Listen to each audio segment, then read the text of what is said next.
Good afternoon, welcome to వైద్యం ఆరోగ్యంలో ఈరోజు టాపిక్ ఐయుఐ అంటే ఏంటి, ఎప్పుడు చేస్తారు, సంతానలేమికి ఐయుఐ ఎలా ఉపయోగపడుతుంది, ఈ వివరాలు మనకు తెలియజేయడానికి 49 నుండి డాక్టర్ రాగిణి గారు ఉన్నారు. మరి వారిని అడిగి మరిన్ని వివరాలు తెలుసుకుందాం. నమస్తే అండి, వెల్కమ్ టు స్టూడియో. హలో అండి. డాక్టర్ గారు, మొదటగా సంతానం లేని దంపతులకు మెడికల్ హెల్ప్ లైన్ ఎప్పుడు అవసరం అంటారు, ఎప్పుడు చూపించుకుంటే మంచిదంటారు? సో ఫస్ట్ థింగ్, ఇన్ఫర్టిలిటీకి ఎప్పుడు చూపించుకోవాలి అంటే age is the biggest parameter. మనం ఎప్పటి నుంచో డిస్కస్ చేస్తున్నాము. ఏజ్ అనేది చాలా క్రూషియల్. యంగ్ కపుల్ వాళ్ళు న్యాచురల్గా ట్రై చేయొచ్చు పెళ్ళాక 1 year వరకు. ఎల్డర్లీ కపుల్ పెళ్ళాక 6 months, అబౌట్ 33-35 years వాళ్ళు పెళ్ళాక 6 months వరకు ఇంకా ప్రెగ్నెన్సీ రాకపోయినప్పటికీ వాల్యుయేషన్ అవసరం వస్తుంది. సో బేసికల్గా ఇంకో ఇంపార్టెంట్ థింగ్ ఏంటి అంటే పీరియడ్స్ అనేది రెగ్యులర్గా ఉంది అన్నప్పుడు మనకి ఫ్లెక్సిబిలిటీ ఉంటుంది అనమాట. ట్రీట్మెంట్ తీసుకోవడానికి కొద్ది వరకు పోస్ట్పోన్. కానీ పీరియడ్స్ ఇర్రెగ్యులర్గా ఉన్నప్పుడు డెఫినెట్గా ఎర్లియర్గా చూపించుకోవడం బెటర్. రైట్ అండి. ఈ ఐయుఐ అంటే ఏంటి, దాని గురించి ఒకసారి ఎక్స్ప్లెయిన్ చేయండి. సో ఐయుఐ అంటే ఇంట్రా యూట్రైన్ ఇన్సెమినేషన్. అంటే ఏంటి అంటే మెయిన్గా మోస్ట్ కామన్ ఇండికేషన్స్ ఎవరెవరికి చూస్ చేస్తాము ఐయుఐ అనేది అంటే, ఫస్ట్ ఏమో మేల్ ఫ్యాక్టర్స్. హస్బెండ్లో ఒకవేళ కణాల్ కౌంట్ తక్కువ ఉన్నప్పుడు యూస్ చేస్తాము. కౌంట్ బాగున్నా కూడా వేరే ఇంకా ఏం కండిషన్స్ అంటే మొటిలిటీ.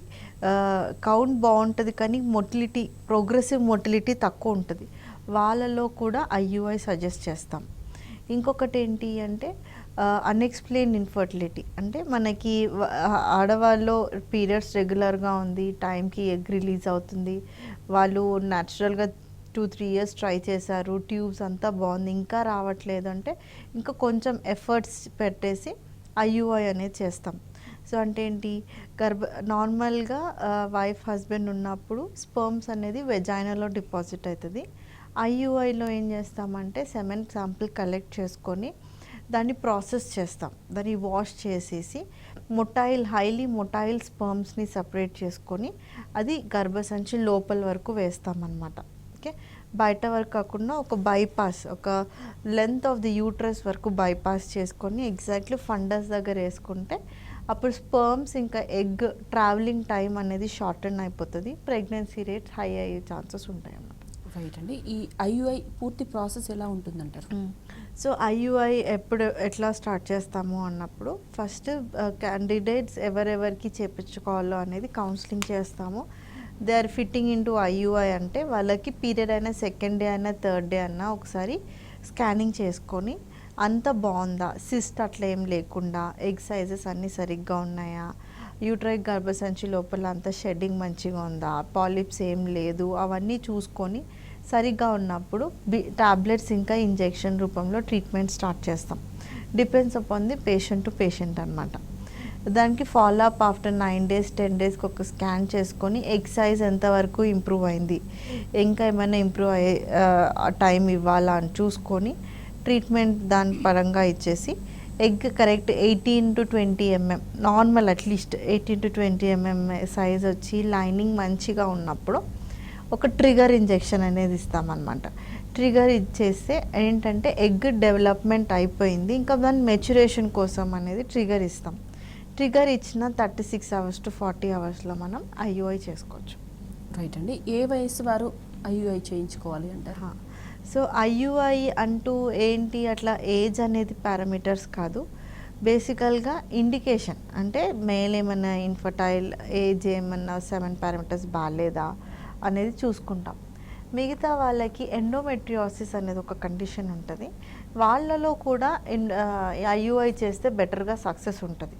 అదొకటి. ఏజ్ చూసుకున్నప్పుడైతే 35 years 33 above ఇయర్స్కి ఇంకా మేల్ ఫ్యాక్టర్స్ అంతా బాగున్నా కూడా then also we can substitute IUI, because కొంచెం వాళ్ళకి ప్రెగ్నెన్సీ తొందరగా ఇవ్వాలి కాబట్టి మనం ఐయుఐ వాళ్ళకి కూడా సజెస్ట్ చేస్తాం. రైట్ అండి. ఈ ఐయుఐలో వచ్చిన కొత్త మార్పులు ఏంటంటారు? సో కొత్తగా మార్పులు అంటే ఐయుఐలో వాషింగ్ మెథడ్స్ అనేది చాలా చాలా important. Based on the semen count ఎంత ఉందో దాని ప్రకారంగా స్పర్మ్ వాషింగ్ టెక్నిక్స్ ఉంటాయి అన్నమాట. స్విమ్ అప్ మెథడా, డెన్సిటీ గ్రేడియంట్ మెథడా, వీళ్ళలో ఏది చూస్ చేసుకుంటే డిపెండ్స్ అపాన్ ది 7 పారామీటర్స్. అది డిసైడ్ చేసుకొని ప్రిపేర్ చేసుకోవచ్చు. దాంట్లో కూడా మనకి చాలా డిఫరెన్స్ ఇన్ సక్సెస్ ఉంటుంది అనమాట. So depends totally on the andrologist who is 7 sample ఎవరు ప్రిపేర్ చేస్తున్నారో వాళ్ళు డిసైడ్ చేసుకుంటారు. సెకండ్ థింగ్ ఏంటంటే డబుల్ ఐయుఐ, సింగిల్ ఐయుఐ అనేది ఉంటుంది అనమాట. డబుల్ ఐయుఐ అంటే ఏంటి, ట్రిగర్ అనేది చెప్పాను కదా నేను, ఎగ్ మెచ్యూరిటీ కోసం. దాని నెక్స్ట్ డే వెంటనే నెక్స్ట్ డే చేసినప్పుడు ఒక ఐయుఐ, దాని తర్వాత 36 అవర్స్కి ఒక ఐయుఐ, ఎగ్ రిలీజ్ తర్వాత. సో దీన్ని డబుల్ ఐయుఐ అంటారు. డబుల్ ఐయుఐకి సింగిల్ ఐయుఐకి డిఫరెన్స్ ఏంటంటే again same thing, it depends upon the 7 morphology and 7 motility మీద డిపెండ్ అంటారు. లేటెస్ట్ గైడ్ లైన్స్ ప్రకారంగా యూజువల్గా ఈ రెండుకి సక్సెస్ మరీ అంత డిఫరెన్స్ ఉంటుందో, కానీ we can say that 7 motility మరీ తక్కువ ఉన్నప్పుడు డబుల్ ఐయుఐ సజెస్ట్ చేయొచ్చు then single IUI. Success rate అనేది ఎంతవరకు ఉంటుందంటారు? యా, సో న్యాచురల్గా ఎప్పుడైనా కపుల్కి న్యాచురల్ ప్రెగ్నెన్సీకి అవకాశాలు ఎంత అంటే 1 to 2% అంతే. పర్ మంత్ కపుల్ ప్రెగ్నెంట్ అయ్యే ఛాన్సెస్ న్యాచురల్గా without any treatment regular cycles ఉన్న వాళ్ళకి 1 to 3% వరకు వెళ్తుంది. దెన్ ట్రీట్మెంట్ ఇస్తే సక్సెస్ ఎంతవరకు ఇంప్రూవ్ అవుతుంది అన్నప్పుడు డిపెండ్స్ అపాన్ ఆల్ పారామీటర్స్.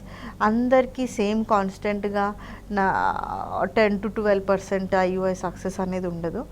డెఫినెట్గా ఫీమేల్స్కి ఎగ్ నంబర్స్ ఎట్లా ఉన్నాయి, లైనింగ్ ఎలా ఉంది, అవన్నీ బాగున్నప్పుడు, కొంచెం అట్లీస్ట్ నియర్ టు నార్మల్ ఉన్నప్పుడు వాళ్ళకి success will increase up till 15% of the success. లేదు కొంచెం ఎండోమెట్రియాసిస్ ఉంది, కొంచెం ట్యూబుల్ పెథాలజీ ఉంది, అంటే ట్యూబ్స్ కొద్దిగా బాగాలేదు, డైలటేషన్ అయింది, 7 పారామీటర్స్ మరీ కౌంట్ లెస్ దెన్ 8 మిలియన్స్ ఉన్నాయి, అట్లా ఉన్నప్పుడు డెఫినెట్గా సక్సెస్ వాళ్ళకి కొద్దిగా 10 to 11%. సో అందరికీ ఒకే రక 15% లాగా ఇవ్వలేము. డిపెండ్స్ అపాన్ వాళ్ళ clinical condition, wife and husband ఇద్దరు కలుపుకొని ఎట్లా ఉంది వాళ్ళది పారామీటర్స్ అని చూసుకొని సక్సెస్ ఇస్తాం. ఐయుఐ ట్రీట్మెంట్ తర్వాత కానీ ముందు కానీ ఎలాంటి జాగ్రత్తలు తీసుకోవాలంటారు? సో యాజ్ సచ్ ఐయుఐకి మనకి జాగ్రత్తలు తీసుకోవాల్సిన కండిషన్స్ ఏం లేవమ్మా. ఇది ఈక్వల్ టు న్యాచురల్ ప్రెగ్నెన్సీ. మనం ఉట్టి స్పర్మ్స్ అనేది వెజైనాలో డిపాజిట్ అవ్వాల్సింది యూట్రస్లో డిపాజిట్ అవుతుంది తప్పితే దాని తర్వాత ఆల్ స్టెప్స్, స్పర్మ్ ఇంకా ఎగ్ కలవడం, ఎంబ్రియో రెడీ అవ్వడం, ఎంబ్రియో ట్యూబ్ నుంచి గర్భసంచికి రావడం, అక్కడ అతుక్కోవడం, ఇదంతా నార్మల్గా అవ్వాల్సిన ప్రాసెస్. సో దాన్ని మనము ఏ రకంగా కూడా మ్యానిపులేట్ ఆర్ చేంజ్ చేయట్లేదు. సో ఐయుఐకి ప్రికాషన్స్ అనేది ఏది ఉండదు. న్యాచురల్గా ఎట్లా ఉంటారో, నార్మల్ న్యాచురల్ ప్రెగ్నెన్సీ ట్రై చేస్తున్నప్పుడు ఎట్లాంటి జాగ్రత్తలు తీసుకుంటారో same thing it holds goods for IUI. ఎన్ని సైకిల్స్ ఉంటాయంటారు ఈ ట్రీట్మెంట్లో? సో ఐయుఐకి ఎన్ని గైడ్లైన్స్ ప్రకారంగా 3 cycles are enough. 3 good cycles are enough to say that okay మనం గుడ్ ట్రై చేసాము ఇంకా రాలేదు అనేది. కానీ ఒకవేళ 7 పారామీటర్స్ మళ్ళీ తక్కువ ఉందనుకోండి, 3 వరకు కూడా వెళ్ళనవసరం లేదు. 1 cycle would be sufficient enough to say that the success in the next consecutive cycles will be little less. Also endometriosis, adenomyosis ఉన్న వాళ్ళకి కూడా 3 cycles వరకు వెళ్ళనవసరం లేదు. It's all about cost. ఫైనాన్షియల్స్గా కౌన్సిలింగ్ ఇంపార్టెంట్. ఎందుకంటే పర్ సైకిల్ సక్సెస్ లేని సైకిల్కి మనం ఐయుఐ రిపీటెడ్గా చేస్తున్నప్పుడు డెఫినెట్గా మనము అనవసరంగా ఫైనాన్షియల్ బర్డన్ తెప్పిస్తున్నాం తప్పితే సక్సెస్ ఇవ్వట్లేదు. సో డెఫినెట్గా depends upon how much is the success, వాళ్ళకి ఎట్లా ఉంది, 3 cyclesకి వెళ్ళాలా లేదా అని కూడా పేషెంట్ టు పేషెంట్ డిపెండెంట్ ఉంటుంది. రైట్ అండి, కాల్ తీసుకుందాం. తమిళనాడు నుండి సంధ్య గారు, నమస్తే అండి. నమస్తే మేడం. మాట్లాడండి, డాక్టర్ గారు మీ డౌట్ అడగండి. ఇప్పుడు హలో డాక్టర్ గారా అండి మాట్లాడేది? చెప్పండి మా. ఇప్పుడు నాకు పీరియడ్ మిస్ అయ్యి 19 days అయ్యిందండి. నేను ప్రెగ్నెన్సీ టెస్ట్ కన్ఫర్మ్ చేసుకున్నానండి. చేసుకున్న తర్వాతకి ఎన్ని రోజులకి ఫస్ట్ స్కానింగ్కి వెళ్ళాలండి? డాక్టర్ని ఎన్ని రోజులకి ఫస్ట్ స్కానింగ్? సో ఇప్పుడు మీకు యూరిన్ టెస్ట్ పాజిటివ్ వచ్చిందా? అవునండి 15 డేస్ 19 డేస్ అయ్యిందండి. యూరిన్ టెస్ట్ పాజిటివ్ వచ్చి 19 డేస్ అయ్యిందండి. లాస్ట్ పీరియడ్ ఎప్పుడు? లాస్ట్ పీరియడ్ 14th అండి. 14th. సో పీరియడ్ మిస్ అయింది 14th కాబట్టి 14th నుంచి 2 వీక్స్ తర్వాత you can get a scan done. అప్పుడు మనకు తెలుస్తుంది ప్రెగ్నెన్సీ అతుక్కుందా, ఎక్కడ అతుక్కుంది అనేసి. నెక్స్ట్ కాల్ తీసుకుందామండి. నిర్మల్ నుండి వెంకటేష్ గారు నమస్తే అండి. మేడం నమస్కారం మేడం. మాట్లాడండి, డాక్టర్ గారు ఉన్నారు. Okay madam. మేడం నమస్తే. నమస్తే. మేడం అయితే మాకు వచ్చేసి మేము 3 years నుంచి ట్రై చేస్తున్నాము. మాకు మ్యారేజ్ అయ్యి 4 years అయింది మేడం. మా వైఫ్ కు టోటల్ మేము హాస్పిటల్ చెకప్ చేసుకుంటే ఓకే ఉందని చెప్పారు. మా స్టెమ్ కౌంట్ తక్కువ ఉందని చెప్పారు మేడం. స్టెమ్ కౌంట్ తక్కువ ఉందని చెప్పారు మేడం. స్పర్మ్ కౌంట్ తక్కువ ఉందని చెప్పారు. ఓకే, అవును మేడం. ఎంత ఉంది ఏమైనా చెప్పారా టోటల్ కౌంట్? చెప్పాను మేడం. టోటల్ కౌంట్ 15 years ఉంది మేడం. అందులో యాక్టివ్ మొటిలిటీ అనేది కొంచెం తక్కువ అని చెప్పారు మేడం. అది ఇప్పుడు ఐఏఎస్కి కావాలంటే ఎంత ఎలా అవసరం మేడం? ఎంత ఉందని చెప్పారు active motility, progressive motility? Active motility 20 అని చెప్పారు మేడం, 20%. ఓకే, ఐయుఐకి వెళ్ళొచ్చు అండి మీరు. Better you try IUI. ఒక 2 cycles ట్రై చేయండి. దాంట్లో పాటు నార్మల్ మార్ఫాలజీ అనేది ఉంటుంది అనమాట. మార్ఫాలజీ అది కూడా చాలా ఇంపార్టెంట్. సెమెన్ అనాలిసిస్లో total count, motility, active motility, morphology, everything చాలా చాలా ఇంపార్టెంట్. ఎందుకంటే మనకి మొటిలిటీతో పాటు దాంట్లో ఎంత % నార్మల్ ఫామ్స్ ఉన్నాయి అనేది ఉంటుంది అనమాట. అది కూడా చాలా ఇంపార్టెంట్. ఉట్టి కణాలు ఉన్నాయని ఇంపార్టెంట్ కాదు, దాంట్లో మంచి కణాలు ఎన్ని ఉన్నాయి అది కూడా చాలా చాలా ఇంపార్టెంట్. సో ఒక్కసారి సెమెన్ అనాలిసిస్ రిపోర్ట్ తరోగా చూస్తే మనం చేయొచ్చు. కానీ ప్రోగ్రెసివ్ మోటిలిటీ సమ్ 20 అన్నారు కదా, దాంతో ఐయుఐకి ప్లాన్ చేసుకోవచ్చు మీరు. రైట్ అండి. అసలు సంతానలేమి సమస్య అనేది ఎప్పుడు గుర్తించాలంటారు? రీజన్ ఏముంటుందంటారు? ఓకే, సో ఇన్ఫర్టిలిటీకి చాలా రీజన్స్ ఉన్నాయండి. సో బేసికల్గా ఫీమేల్ కాజెస్ ఉంటాయి, మేల్ కాజెస్ ఉంటాయి. ఫీమేల్ కాజెస్లో ఇంపార్టెంట్ థింగ్ అంటే పీరియడ్స్ ఇర్రెగ్యులర్గా ఉంటే డెఫినెట్గా ఇన్ఫర్టిలిటీ ఉంది అనేది గుర్తించాలి. దాంతోపాటు అడినోమయోసిస్ అనేది ఉంటుంది. అంటే పీరియడ్ అప్పుడు పెయిన్, పీరియడ్ అప్పుడు సివియర్ పెయిన్, పీరియడ్ ముందు, పీరియడ్లో, కొంచెం పీరియడ్ తర్వాత కూడా కంటిన్యూస్గా పెయిన్ ఉన్న వాళ్ళకి కూడా ఇన్ఫర్టిలిటీ అదొక రీజన్ కూడా ఉంటుంది వాళ్ళకి.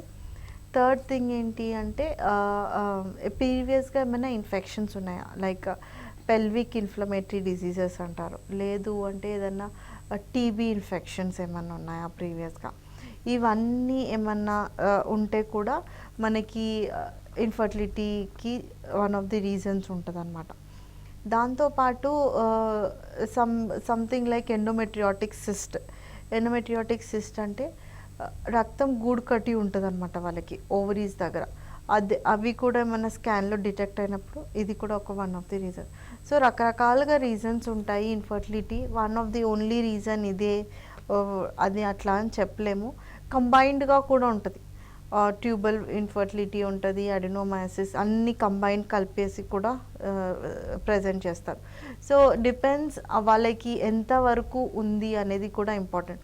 లైక్ పీసీఓఎస్ ఉంటుంది. పీసీఓఎస్ అంటే ఏంటి? ఇర్రెగ్యులర్ సైకిల్స్ వాళ్ళకి. ఇర్రెగ్యులర్ సైకిల్స్ అప్పుడు వాళ్ళకి టైంకి ఎగ్ రిలీజ్ అవ్వదు, తర్వాత ఎప్పుడో రిలీజ్ అయినప్పుడు వాళ్ళకి లైనింగ్ అనేది రెడీగా ఉండదు. సో వీళ్ళలో పీరియడ్స్ ఇర్రెగ్యులర్గా ఉంటుంది. దాంతోపాటు పీసీఓఎస్లో మైల్డ్, మోడరేట్, సివియర్ కూడా grading. So just not it's presence, how much is the severity of the disease, ఇదన్నీ చాలా ఇంపార్టెంట్. రైట్ అండి. కాల్ తీసుకుందాం. సూర్యాపేట నుండి సంధ్య గారు నమస్తే అండి. మేడం మాట్లాడండి సంధ్య గారు, డాక్టర్ గారు ఉన్నారు. అదే మా పాప భద్రాచలం ఇచ్చాము. ఇప్పుడు 4 ఏళ్ళు అవుతుంది పెండ్లి అయ్యి. హలో చెప్పండి, మా వినిపిస్తుంది. 4 ఏళ్ళు అవుతుందండి మా పాపకు పెండ్లి అయ్యి, ఇంతవరకు సంతానం లేదండి. వరంగల్లో చూపించాము. చూపిస్తే మా అల్లునికి 20% ఉన్నాయని అన్నారు కణాలు. అయితే దానికి మెడిసిన్ కూడా ఇస్తే కవరప్ అయిద్దని అన్నది మేడము. అని మళ్ళీ మెడిసిన్ ఇస్తే అది ఏం కాలేదు మేడం. అయితే ఎల్లుండి వస్తుంది మా పాప, మీ హాస్పిటల్కి వద్దాము కలుద్దామని అనుకుంటున్నాం మేడం. రండి. సరేమ్మా, అన్ని పాత రిపోర్ట్స్ తీసుకొని రండి ఒక్కసారి. మనం తరోగా ఇన్వెస్టిగేట్ చేసి చూద్దాం, తొందరగా ఎట్లయినా ప్రయత్నం చేద్దాం. రైట్ అండి. ఈ సంతానలేమి సమస్యను ఎలా నిర్ధారిస్తారంటారు అసలు? సో అదే what I said, everything these are the reasons అనమాట. ఏదన్నా one of the irregular cycles ఉన్న, పెయిన్ డ్యూరింగ్ పీరియడ్స్ అప్పుడైనా, these are the most common things అనమాట. తర్వాత male infertility is on rise.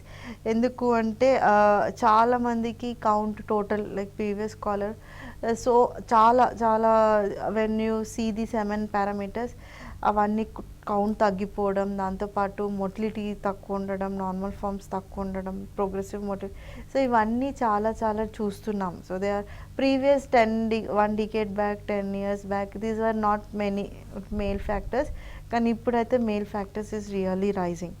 So వాళ్ళకి ఎందుకు రీజన్ అంటే because of stress, smoking, alcohol, obesity is definitely one of the reason. లా ఉండడం వల్ల కూడా ఇట్స్ దాని ఒక కారణం అన్నమాట. కణాలు తగ్గడం అది one of the reason. And ఉన్న కణాలు కూడా మంచి లేకపోవచ్చు, క్వాలిటీ వైజ్ తగ్గుతుంది. సో హెల్దీ లైఫ్ స్టైల్, నార్మల్గా బాగా వాటర్ తాగడం, hydration with yoga, exercise, weight loss and lot of leafy vegetables and fruits, antioxidants ఉన్న rich fruits and dry fruits, ఇవన్నీ తీసుకుంటే అట్లీస్ట్ స్కోప్ ఆఫ్ ఇంప్రూవ్మెంట్ డెఫినెట్గా ఉంటుంది. అది నార్మల్కి రాకపోయినా అట్లీస్ట్ ఉన్నవన్నా మంచి quality, that is more important. అలా అన్నా వస్తే మనం సక్సెస్ చాలా చాలా ఇంప్రూవ్ అయ్యే ఛాన్సెస్ ఉంటాయండి. రైట్. సంతానలేమికి ఫీమేల్ ఫ్యాక్టర్ ఎంతవరకు ఉంటుందంటారు reason? So female factor male ఫ్యాక్టర్స్కి కంబైన్ చేసుకుంటే female factors will be 30%, male factors 30%, combine చేసుకుంటే 30%, ఇంకా 10% is unexplain, we don't know ఎక్కడుంది అనేది. సో ఓవరాల్గా ఈక్వల్గా డిస్ట్రిబ్యూషన్ అవుతుంది ఇన్ఫర్టిలిటీకి. సో డెఫినెట్గా కొంతమంది ఫీమేల్స్ వచ్చేసి మాకు చూడండి తర్వాత we will see about the husband's testing, కానీ it won't go like that. ఎందుకంటే మనం అన్ని టెస్ట్లు చేసేసి ఎవ్రీథింగ్ నార్మల్ తర్వాత మనకి హస్బెండ్ది కొంచెం కౌంట్ తక్కువ ఉంది అని తెలిస్తే ఎవ్రీథింగ్ గోస్ వేస్ట్. సో డెఫినెట్గా male and female should be both investigated parallelly అనమాట. ఇద్దరికి టెస్టింగ్ ప్యారలల్గా చేసుకొని ఇద్దరికి కరెక్షన్, టాబ్లెట్స్ రకంగా అయినా ఏదైనా రకంగా ఇద్దరికి నార్మల్గా కరెక్ట్ చేసుకొని వెళ్తే మనకి డెఫినెట్గా టైం అనేది షార్టన్ అవుతుంది, సక్సెస్ అనేది త్వరగా వచ్చేస్తుంది. రైట్ అండి. ఈ సంతానలేమికి లైఫ్ స్టైల్ అనేది కూడా ఒక రీజన్ అవుతుందంటారు? Definitely life style is making a big role. Stress, no working, I mean sleep pattern change అవ్వడం, స్మోకింగ్ and alcohol, వేరే recreational things happening and stored frozen food తీసుకోవడం వల్ల it is very away from the natural things అనమాట. Stress వల్ల during time of intercourse or the frequency of intercourse is changed, దానివల్ల everything adds on to infertility. So కొంచెం time తీసుకొని let them have their own time for themselves first thing. Like either yoga or wherever they feel it is happy. అంటే gym, some likes doing gym, some likes walking, some likes walking. So కొంచెం వాళ్ళ time తీసుకొని ఒక schedule అనేది తయారు చేసుకొని to get away from all the stress. And stress ఎట్లా మనం అవాయిడ్ చేయలేము, at least to handle that stress, that is more important. ఆ రకంగా అన్న కొంచెం ఇంప్రూవ్మెంట్ వచ్చే స్కోప్ అయితే ఉంది బేసికలీ ఫర్ మేల్స్. ఎందుకంటే ఆడవాళ్ళు at least sperm number, egg numbers అనేటివి లిమిటెడ్గా ఉంటుంది, కానీ మగవాళ్ళు అట్లీస్ట్ కొత్త స్పర్మ్స్ వచ్చే generation of the new sperms ఉంటాయి. సో ఎనీ చేంజెస్ ఈ రకంగా తీసుకొని వచ్చేటట్టయితే కొత్త స్పర్మ్స్ వచ్చేటివి అట్లీస్ట్ మంచి క్వాలిటీ ఉండొచ్చు. రైట్ అండి. కాల్ తీసుకుందాం. గోదావరి నుండి గౌతమి గారు, నమస్తే అండి. నమస్తే మేడం. నమస్తే మా. అయితే హాస్పిటల్ వెళ్తే అది ట్యూబ్ లెఫ్ట్ సైడ్ క్లోజ్ అయిందని చెప్పారు. పీరియడ్స్ రెగ్యులర్ అమ్మా మీకు? పీరియడ్ రెగ్యులర్ వస్తుంది. Okay okay. So tube one side block ఉంది అనుకుంటే ఇంకొక సైడ్ ట్యూబ్ ఓపెన్గా ఉంది కాబట్టి అక్కడ సైడ్ ఓవరీ ఏమైనా ఎగ్ రిలీజ్ అయ్యే ఛాన్సెస్ ఉంటే డెఫినెట్గా ప్రెగ్నెన్సీ వచ్చే ఛాన్స్ ఉంటుంది. కానీ నార్మల్ అందరికంటే ఎక్కడ సైడ్ రిలీజ్ అవుతుందో 2 టైప్స్ ఓపెన్ ఉంటుంది కాబట్టి ఎవ్రీ మంత్ వాళ్ళకి సక్సెస్ అనేది ఉంటుంది. కానీ ఒకవేళ మీకు ఒక సైడే ట్యూబ్ ఓపెన్ ఉంది కాబట్టి ఆ మంత్ అక్కడ సైడ్ రిలీజ్ అయితేనే మనకి ప్రెగ్నెన్సీ వచ్చే ఛాన్సెస్ ఉంటుంది. సో అందరితో కంపేర్ చేస్తే 50% తక్కువ సక్సెస్ ఛాన్సెస్ ఉంటుంది పర్ సైకిల్. కానీ అట్లా అనేసి న్యాచురల్ ప్రెగ్నెన్సీ కాదు అనుకోవడం ఏమీ లేదుమా. న్యాచురల్గా కూడా ట్రై చేయొచ్చు. న్యాచురల్ సైకిల్ ట్రాకింగ్ అనేది ఉంటుంది అనమాట. ఒకసారి వస్తే day 10 of every cycle or day 9 of every cycle scan చేసుకొని ఏ సైడ్ ఎగ్ పెరుగుతుంది రిలీజ్ అవుతుందని చూసుకొని అప్పుడు ఐయుఐ కన్నా వెళ్తే బెటర్గా సక్సెస్ ఉంటుంది. రైట్ అండి, కాల్ తీసుకుందాం. నెల్లూరు నుండి భాష గారు, నమస్తే అండి. హలో మాట్లాడండి, డాక్టర్ గారు ఉన్నారు. మేడం చెప్పండి. మేడం నమస్తే మేడం. నమస్తే మేడం ఏం లేదు మేడం, మాకు 2 పిల్లలు మేడం. 2 సిజేరియన్స్ మేడం మా మిస్సెస్కి. బట్ బాబు కొంచెం హెల్త్ ప్రాబ్లం ఎక్స్పైర్ అయిపోయాడు మేడం 8 ఇయర్స్ వచ్చేసరికి. ప్రెసెంట్ మాకు 13 ఇయర్స్ మేడం మ్యారేజ్ అయ్యి. ప్రెసెంట్ బాబు అయితే ఎక్స్పైర్ అయిపోయాడు. మళ్ళీ ఇప్పుడు అమ్మాయి 2 సిజేరియన్లే. మళ్ళీ ఏమైనా అవకాశం ఏమైనా ఉంటుంది మేడం? పిల్లలు కాకుండా ఆపరేషన్ ఏమైనా అయిందా? అయింది మేడం, అదే సిజేరియన్ మేడం, పిల్లలు కాకుండా చేశారు మేడం. ఓకే, సో డెఫినెట్గా నెక్స్ట్ ప్రెగ్నెన్సీ ప్లాన్ చేసుకోవచ్చు.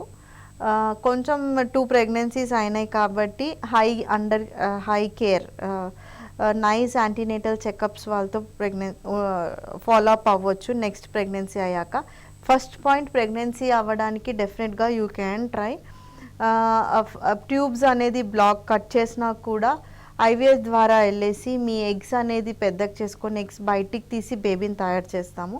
తయారు చేసిన బేబీని గర్భసంచిలో పెడతాం. సో ప్రెగ్నెన్సీ కోసం ట్యూబ్స్ ఏం అవసరం ఉండదు ఇప్పుడు మీకు. కానీ జస్ట్ ప్రెగ్నెన్సీ ఇవ్వడానికి ఏం ప్రాబ్లం లేదు. కానీ నెక్స్ట్ ఆఫ్టర్ ప్రెగ్నెన్సీ కొంచెం హై కేర్, మంచి కేర్ ఉన్న హాస్పిటల్లో చూపించుకుంటే సరిపోద్ది. రైట్ అండి, ఈ ట్యూబల్ బ్లాక్స్ అని మాట్లాడుతున్నారు కదా, ఈ ట్యూబల్ బ్లాక్స్ అంటే ఏంటి, దాని గురించి ఒకసారి ఎక్స్ప్లెయిన్ చేయండి. సో ట్యూబల్ బ్లాక్స్ అనేది ఏంటంటే నార్మల్గా ఒక గర్భసంచి పక్కన 2 ఓవరీస్ ఉంటాయి. ఓవరీ సైడ్స్కి 2 ట్యూబ్స్ ఉంటాయి. సో ట్యూబ్ బ్లాక్ అయిందంటే ఫస్ట్ ఎందువల్ల అయింది అనేది చూస్తాము. ఫస్ట్ థింగ్ ఏమైనా ఇన్ఫెక్షన్ అయిందా, పెల్విక్ ఇన్ఫ్లమేటరీ డిజీజెస్, ఏమైనా టీబీ ఇన్ఫెక్షన్ అయిందా, లేదంటే ఎండోమెట్రియాటిక్ సిస్ట్ ఏమన్నా ఉందా, దానివల్ల కూడా ట్యూబ్ అడేషన్స్ అతుకుల వల్ల బ్లాక్ అయ్యే ఛాన్సెస్ ఉంటుంది. టీబీఏలో ఏంటంటే ట్యూబ్ ఇన్ఫెక్షన్ అయ్యే వల్ల ట్యూబ్ బ్లాక్ అయిపోతుంది. సో రకరకాలుగా రీజన్స్ వల్ల ట్యూబ్ అనేది బ్లాక్ అవ్వచ్చు. సో ట్యూబ్ బ్లాకేజ్ 1 సైడెడ్ ఉందా 2 సైడెడ్ ఉందా అనేది మనం నార్మల్ ట్యూబల్ టెస్ట్ వల్ల తెలుసుకోవచ్చు.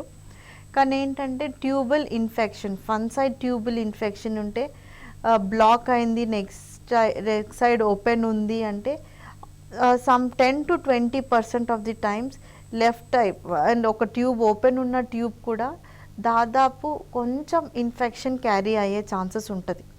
సో కొంచెం వాళ్ళని తొందరగా ప్రెగ్నెన్సీ ప్లాన్ చేసేలాగా చూసుకోవాలి. ఎందుకంటే ఉన్న ట్యూబ్ కూడా మళ్ళీ ఇంకా ఇన్ఫెక్షన్ అయ్యేది బ్లాక్ అవ్వకుండా ముందే ఒక ప్రెగ్నెన్సీ అయిపోతే బెటర్. రైట్ అండి, సంతానలేమి సమస్యల గురించి చాలా విషయాలు తెలియజేశారు. Thank you so much. ఇది వాటి వైద్యం ఆరోగ్యం. నమస్తే.